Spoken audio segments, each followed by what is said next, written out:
Good morning and welcome to another edition of Research Fantasy presents our MLB DFS hitter picks for Friday, July 28th, 2017. We've got 15 games, 30 teams to choose from, but there are some pretty good spots that we want to get started with. Let's start things off today with Brandon Guyer of the Cleveland Indians, 6K fantasy draft, 2,200 FanDuel, 3,100 on DraftKings.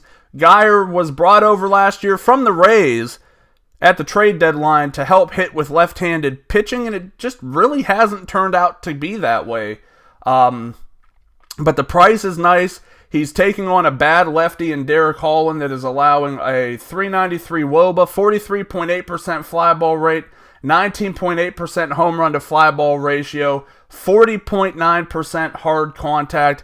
It's hard for me to not look at his route, knowing what he's been able to do in the past against left-handed pitching. So Brandon Guyer will make his way into quite a few of my lineups tonight.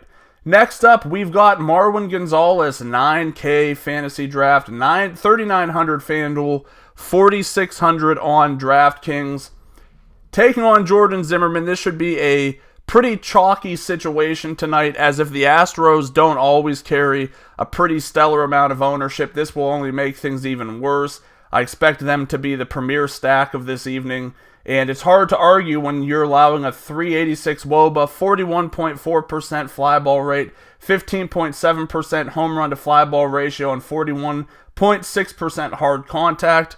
Marwin should be hitting in a good lineup spot. He's got all the tools to get things done, should have ample opportunities to hit people home, to be brought in, should put up a nice fantasy score tonight.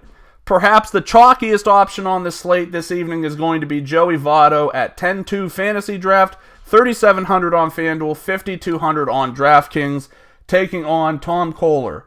On the year, Tom Koehler has given up a 469 WOBA, 47.6% fly ball rate, 20.5% home run to fly ball ratio, 35.3% hard contact, and if you couldn't infer by my tone, those are not good numbers for pitchers. You don't want bigger numbers from pitchers like that. So I think Votto and some of the other players on the left-handed side of the plate from the Phillies, or from the Reds rather, make very intriguing options tonight, but it will likely be a very, very, very chalky situation for Votto. Thanks for watching. Make sure to subscribe to our YouTube channel below. Head over to researchfantasy.com. Check out what we've got going on there. Like us on Facebook. Follow us on Twitter at Research and Win, and join us again tomorrow.